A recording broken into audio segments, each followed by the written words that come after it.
Hello and welcome to Front Row Cinema Club.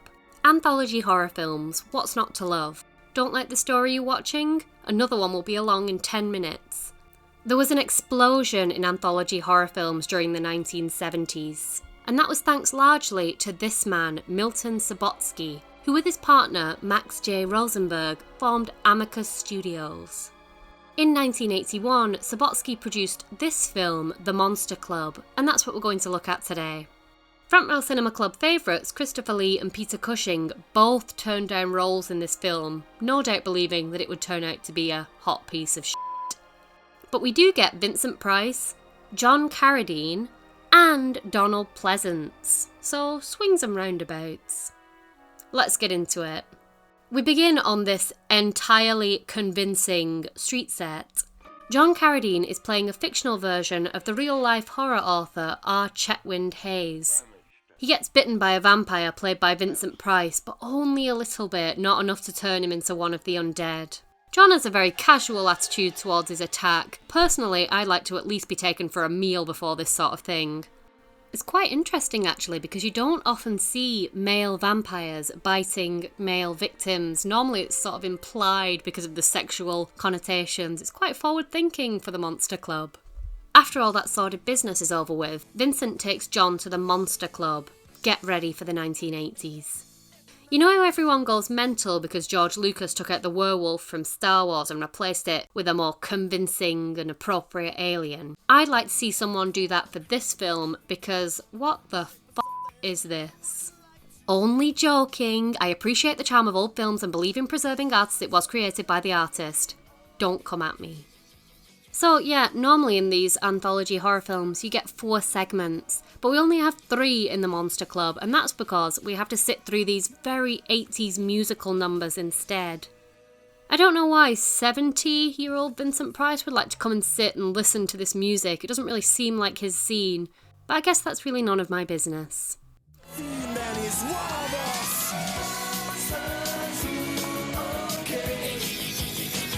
Nice, awkward footstep noises.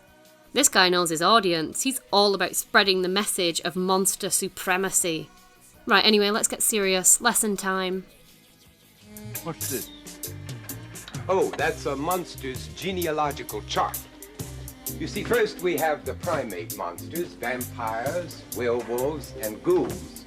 Now, a vampire and a werewolf would produce a were-vamp.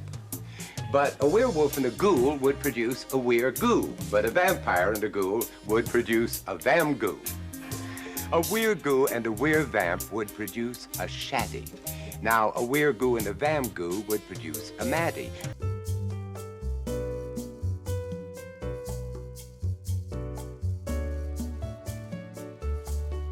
The results would be a muck.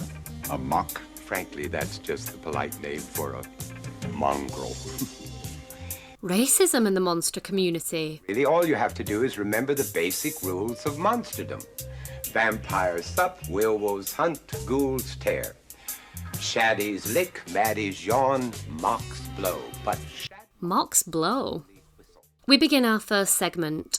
This guy's mental, but we go back to the time before, when he wasn't mental yet. Him and his girlfriend, Angela, are grifters looking to con people out of their cash. Angela applies for a job at a big country estate, and then she meets her new boss. I'm Angela. Angela Jones. I wrote to you about your advertisement. Yes, of course. Please, do come in. It's just... Ah! Is he really that ugly? He's just a bit pale and he's got big eyebrows. That, makes him the same as about 70% of the British population. Why does cinema hate the large eyebrowed? See my video on the Enchanted Cottage for more of that. So the idea is that this guy is a shadmock, one of the types of monsters we saw on the chart before, explained by Vincent.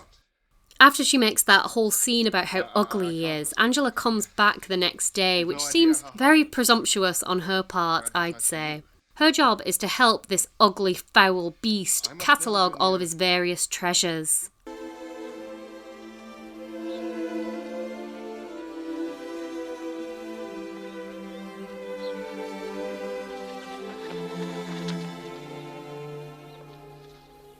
Oh, watch out, pigeons, that Moggy's gonna get ya. Very natural jump from that cat, definitely not tossed on screen by some assistant, no way. I used to wear a mask once.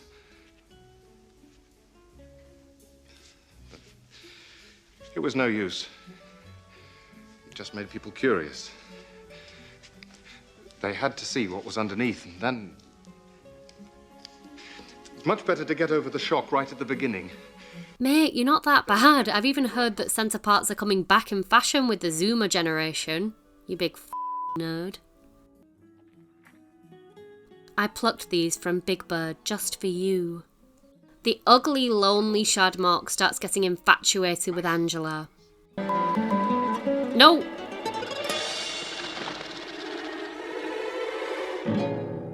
No!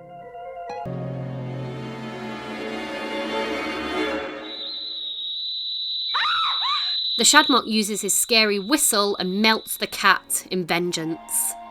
Angela, after seeing this, then gets engaged to him, which is very sensible. He throws her a fancy dress party, that's a costume party for any Americans watching, so that she can meet all of his ugly relatives. Oh yeah, remember the 80s when everyone loved to waltz? Waltzing was the big rage. These costumes are rubbish, not a recognisable pop icon in sight. Where's the Madonnas? Where's the Cone bras and Michael Jackson? Adam and the Ants did this way better. Absolutely grim party, would not attend. Angela decides this is the perfect time to try and break into the safe. Why do this now while everyone is here? Why not do it on one of your normal work days where there's no one to see you? This is the worst possible time to try this. And obviously she gets caught nicking a lot of stuff, and then this happens. Puckered anus mouth power. Angela comes back home.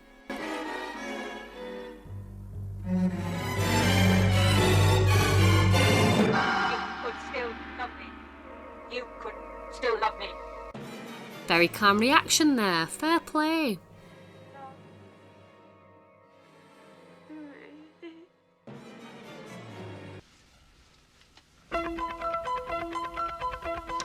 There is nothing sadder than the agonized grief of a tender-hearted monster.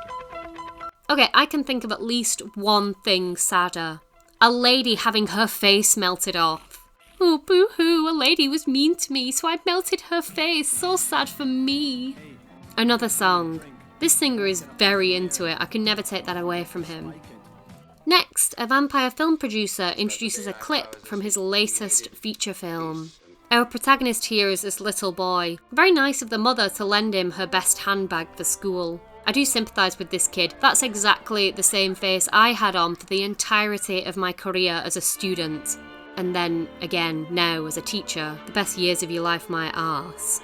We immediately cut back to home and the boy's father wakes up and heads off to his mysterious night job. Except it isn't mysterious at all because the film has already told us that he's a vampire. I'm not sure why they did it that way round. Next day and the boy's getting bullied. The shrimp, the thing, the weed. Bet you can't do that. Of course he can't. Coward. Weed. Isn't he pale? Sickening. You're all pale. Not one of you looks like you've seen the sun. What a bizarre thing to pick on. Oh my, if it isn't Donald Pleasance. My mother told me never to speak to strangers. But I'm not a stranger. I'm a clergyman.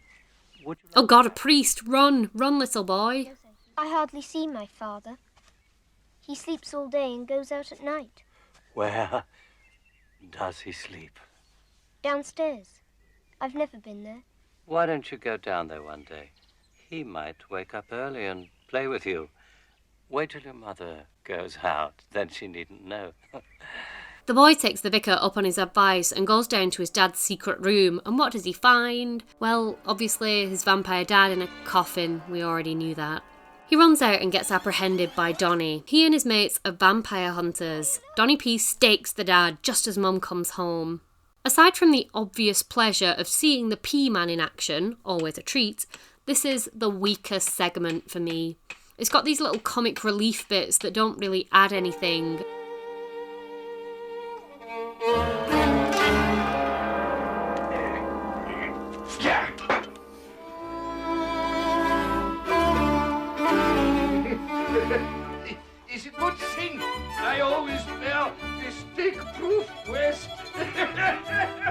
and this weird happy ending just falls a bit flat. Another musical number, this time with a stripping skeleton.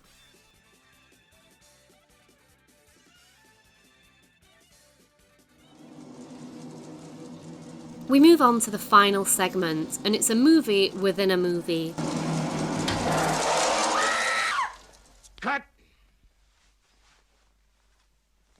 The director goes to scout for a location to use and stumbles upon the mysterious Loughville. Or Louville? I'm going to go with Loughville. Probably don't drive into that, lad. Looks like they're testing out some kind of chemical weapon.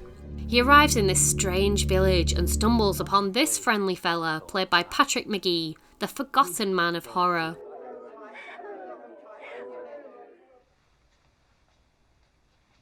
Food, all right? I feel like Paddy doesn't get his due. He's in an absolute ton of scary films during this period, and he's always a standout, but he's never really remembered among the horror greats. Anyway, the director starts getting some major bad vibes, but wouldn't you know it, his car stops working. I can vouch that I've been to a few out-of-the-way English villages, and this is entirely accurate. You try going in a local pub when they don't know your face. Not exactly sure what they're trying to do here. Start an orgy? Anyway, the power of an unlocked door stops the marauding horde, and then this awful creepy girl brings in some rat stew. The girl says everything the villagers have comes from boxes. Well, where do you people get these boxes? In ground. On gathering night, all come from boxes. Clothes, wood, food. Turns out she means coffins. Now, I love this idea because it's just so damn creepy, but it makes literally no sense. Why would you bury someone and then dig them up to eat them? Why not just skip the middleman and eat them straight away? More low-stakes fondling and synth music. I'd like to remind you that this film came out in 1981, the same year as The Evil Dead, Scanners, Halloween 2, My Bloody Valentine, An American Werewolf in London, etc, etc. This is 1 year after The Shining. It's so quaint and charming and old-fashioned, and I love it. Cost-cutting measure, don't bother filming the historical scenes. You have to buy costumes and make it look right, period appropriate. Just show some drawings. As always, Jesus sorts everything out. Cheers, big man. When I escape, I want you to go with me and live the life a pretty girl should. Reminder, ugly girls will get left behind to die. I don't mind telling you, I'd leave her behind in an instant. I find her very creepy. Please get a tan. Just a little point, how come that cross scares them off, but the crosses in the graveyard don't? They can look at those. Oh, that's nice, they started a community jogging club. The creepy girl gets hit and dies. Death by pebble, that's tragic. Another statistic in the books. That's the 500th this year, youth downed by pebble. The director gets away but makes the mistake of trusting the police, amateur, and gets taken right back to Loughborough. Wait, was it Loughborough? No, Loughville. Can he do? In the past 60 years, Humes have exterminated over 150 million of their own kind. We get a little speech about how the human race are from Vincent. Do you think his mask would fall off if he didn't hold it like that? I can see your neck. Some awkward out-of-rhythm clapping, and Vincent pulls a lovely lady, and then that's it. The Monster Club. I really like this film, and I love the anthology format generally. This was the final full-length feature film directed by Roy Ward Baker, and he's got a load of really fun films. I particularly recommend 1968's The Anniversary, which is a really fantastic character study film starring Bette Davis. Oh, were you expecting a little twist at the end there? Some little sting in the tail? No. Bye. Thanks for watching. Please remember to like, subscribe and share this video if you enjoyed it. Your support makes a huge difference to a tiny channel like mine, and I appreciate every single one of you. What's your favourite anthology horror film? Let me know in the comments. See you again soon. Bye bye.